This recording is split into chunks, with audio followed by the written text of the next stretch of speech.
안녕하세요. 저는 내년에 마흔을 바라보고 있는 여자입니다. 결혼 선배님들께 지혜와 조언을 부탁드리고자 글을 씁니다. 저는 그동안 결혼 생각도 아이를 낳을 생각도 없이 일만 하고 살았습니다. 그러다 작년에 친구의 결혼식에서 예비 신랑을 만나게 되었고 지인을 통해 연락처를 교환하면서 몇 번의 만남을 가진 후 사귀게 되었습니다. 서글서글하고 장난기 많은 사람이라 외향적인 저와 통하는 부분이 많았고 무엇보다 결혼을 하더라도 아이를 낳기 싫어한다는 점이 마음에 들었습니다. 나이가 나이인지라 서로 자가도 마련되어 있고 어느 한쪽이 기울지 않아 9수를 지나 내년 초에 결혼을 하는 쪽으로 가닥을 잡고 있었습니다. 그리고 저는 현재 서비스직에 근무를 하고 있습니다. 고객을 상대하는 직업인지라 요즘같이 코로나가 10만 명대를 넘어가는 추세에서는 예민할 수밖에 없는 상태이죠. 해서 2주 전부터 아예 일집 하고 있는 상태이고 일주일에 2번 월요일과 목요일에 자가 진단 키트를 아침마다 사용 중입니다. 서비스직 근무하시는 분들은 아시겠지만 작년에 백화점발 직원분들의 대거 확진으로 인해 코로나에 굉장히 민감하며 매장에서 직원이 확진되면 전 직원이 격리에 들어가게 됩니다. 그렇게 되면 타 매장에서 직원을 지원받을 수밖에 없는 상황이 되고요.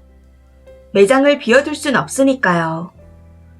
요즘은 자가진단 키트를 통해 3일 정도만 음성을 확인하며 출근이 가능하고 확진 직원은 완치 후 일주일이 지나야 출근이 가능합니다. 물론 초창기에는 음성이라도 2주를 격리해야 했었죠. 문제는 이렇게 되면 다른 매장에도 민폐이고 저 역시 많은 손해를 입게 되는지라 이 부분에 대해 예비 신랑에게도 얘기를 했었습니다. 해서 예비 신랑도 제가 민감하다는 사실을 알고 있었죠. 그런데 어제 정말 황당한 일이 있었습니다. 어제 아침에 자가 진단 키트를 사용하고 음성을 확인 후 출근을 했었습니다. 출근 준비로 바빠서 키트는 확인 후 신경 쓰지 않고 그대로 화장대에 놓고 나왔고요. 그렇게 출근해서 오전 근무를 마치고 점심 식사 후 오후 시간에 근무를 하고 있는데 예비 신랑에게서 톡이 오는 겁니다. 저희 집과 근무지가 가까워서 가끔 식사를 하러 집으로 들르곤 하는데 어제도 집에 와서 연락을 했더라고요. 화장대에 이건 뭐야? 키트 2줄인데? 하면서 사진까지 보내주며 혹시 PCR 검사 받으러 갔어? 하고 물어보는 겁니다. 그 톡을 보고 분명히 한 줄을 보고 나왔는데 뭐지? 시간이 지나 바뀔 수도 있는 건가? 하는 생각이 들면서 정신이 아득해졌습니다. 그러고는 톡에 대한 답장도 하지 않고 바로 밖으로 뛰쳐나갔습니다. 양성 키트를 가져가야 PCR이 가능하기에 집에 가서 키트를 가지고 나와 검사를 진행할 목적으로 택시를 잡아타고 택시 안에서 본사와 통화를 했습니다. 본사에서 근무 중인 다른 직원도 바로 자가진단 키트를 진행하라고 하시더군요. 결과가 음성이라도 집으로 들어가는 지시를 내리셨고 이렇게 되면 매장이 비워지기에 점 담당자님과도 통화를 했습니다. 점에서도 일단 지원 직원들이 오기 전까지는 금일 매장 상황으로 구매가 불가능하다는 POP를 세워두겠다고 하셨고요. 이 모든 게 단 10분 만에 벌어진 일이었습니다. 어디서 걸린 걸까 저를 책망하게 되고 매장이 어떻게 될지 걱정이 앞서 눈물이 나더라고요. 아무튼 그렇게 한참 택시를 타고 가고 있는데 예비 신랑한테서 전화가 오는 겁니다. 왜 톡에 답이 없냐 하면서요. 그래서 나 지금 집에 가고 있으니까 너는 일단 집에서 나가라. 나하고 마주치면 안 되니까. 그리고 키트는 신발장 위에 두고 가라. 바로 들고 PCR 받으러 가야 한다. 하고 말했습니다. 그랬더니 이 미친 인간이 뭐라는 줄 아나요? 그냥 장난이랍니다. 왜 답장도 없이 허둥지둥 하냐고 오히려 저를 나무라면서요. 진짜 미친놈 아닌가요? 사진의 2줄은 어떻게 된 거냐 했더니 매직펜 빨간색으로 그은 건데 이러고 있고 이후 전화를 끊고 사진을 확대해보니 줄이 서로 다르긴 하더라고요. 정말 빡쳤지만 택시 안에서 큰 소리를 내면 안 될 것 같아 그냥 우선 집으로 갔습니다. 집에 도착했더니 예비 신랑이 심각한 상황을 모르고 왔어? 이러면서 실실 웃는데 따귀를 한 대 날리고 싶은 걸 참고는 새끼트를 들고 화장실로 가서 또 자가 진단을 진행했습니다. 결과는 당연히 음성이었고요. 그렇게 결과를 확인하고 화장실에서 나왔는데 순간 긴장이 확 풀린 건지 진이 다 빠져나가는 느낌이더군요. 그래서 예비 신랑에게 다른 말 없이 일단 집에서 나가라 했습니다. 그제야 제가 심각한 걸 알았는지 많이 놀랐냐며 미안하다고 하더라고요. 그 모습을 보고 있자니 헛웃음이 나왔습니다. 본사와 전에는 뭐라고 얘기하고 뒷수습을 해야 할지 생각하니 확진됐다는 사실보다 더 정신이 아득해지는 것 같았습니다. 그 순간 속에서부터 깊은 빡침이 올라와서 나가라고 소리를 지르며 옆에 있는 물건을 던져버렸습니다. 그제서야 나가면서 진정되면 연락하라는데 내가 저런 등신이랑 결혼을 할 뻔했네. 이런 생각이 나면서 눈물이 흐르더군요. 그래도 우선은 회사에도 이야기를 전달해야 할 것 같아 정신을 가다듬고 점이랑 본사에 전화해서 사실대로 말씀드렸습니다. 다들 어이없어 하죠. 내일 모레 40인 사람이 이런 장난을 치다니요. 그래도 일단 항원 검사라도 받고 출근하라고 하셔서 어제 밖에서 1시간 반을 기다려 항원 검사를 받고 오늘 출근했습니다.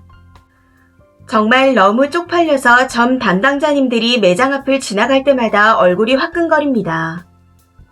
예비 신랑이 오늘 아침에 기분이 괜찮아졌냐고 연락이 왔길래 어제 있었던 상황을 이야기하며 헤어지자고 통보했습니다. 그런데 그 상황에서 그 인간이 제 탓을 하더라고요.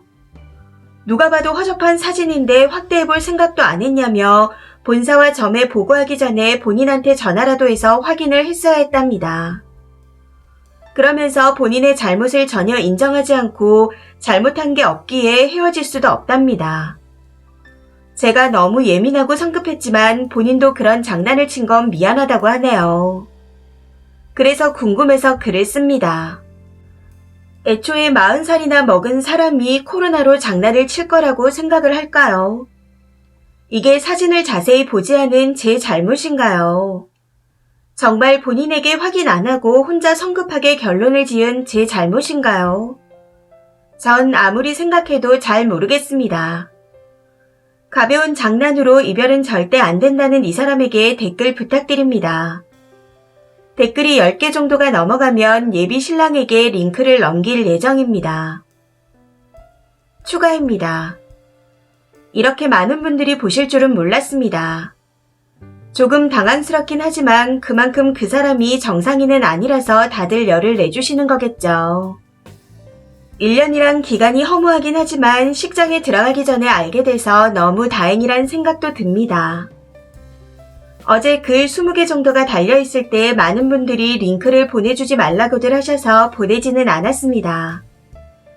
말이 안 통하기도 했고 어차피 저도 헤어지기로 굳건히 마음을 잡은 상태라 이 글을 보여준다고 뭐가 달라지겠나 싶어 보내지 않았습니다.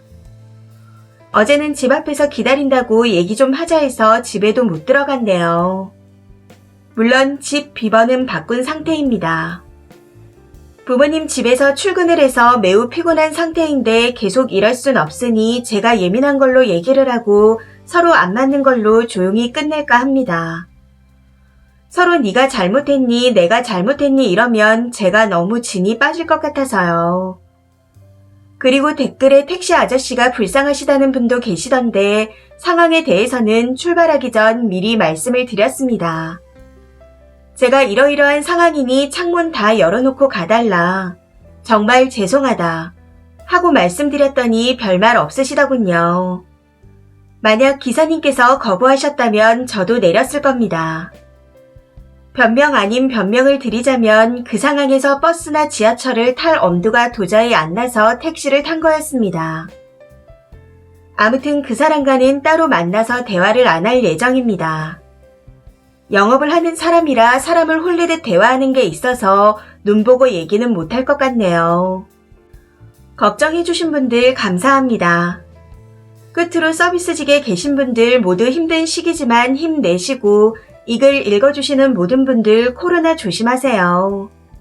항상 행복한 일들만 있으시길 기원합니다. 댓글입니다. 첫 번째, 쓰니 성격 좋으시네요. 저 같으면 뒤통수라도 한 대 쳤을 건데.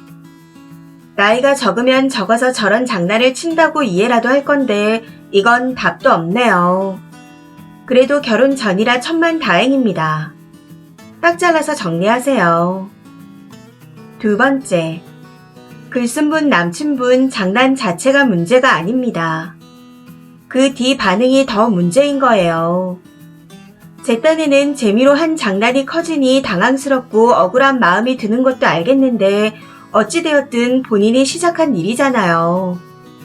아내 될 사람이 큰 고초를 겪었고 충격도 받았으면 일단 미안하다고 납작 엎드려서 충격을 어루만지고 사과를 했어야죠.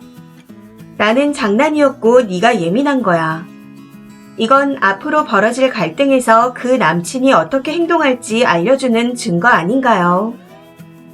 세 번째, 저도 서비스직인데 만약 집에 있던 키트가 양성이라고 집에서 전화 오면 당장 거기서 나올 것 같습니다.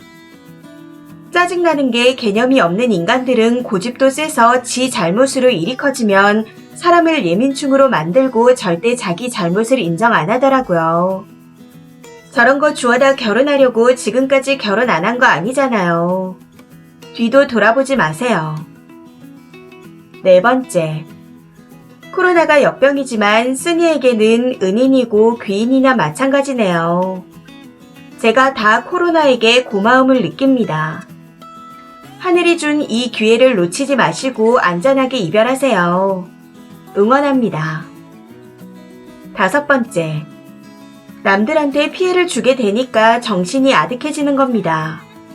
거기다 서비스직인데 저도 자영업을 하는데 고객들한테 피해줄까 애들 학교에 피해줄까 상상만 해도 아득해지기에 얼마나 몸살이고 다니는데요. 그런 상황에 뭐요? 예민하고 경솔해요. 경솔한 장난을 친 게 누군데. 어려도 정 떨어지겠구만. 나이 40에 한숨만 나옵니다. 여섯 번째, 그 와중에 그 철딱선이 없는 놈은 글쓰님 탓을 하고 있네요. 결혼 전에 조상님이 도우셨습니다. 감사의 절이라도 드리세요. 이 사연은 여기까지입니다. 시청해주셔서 감사합니다.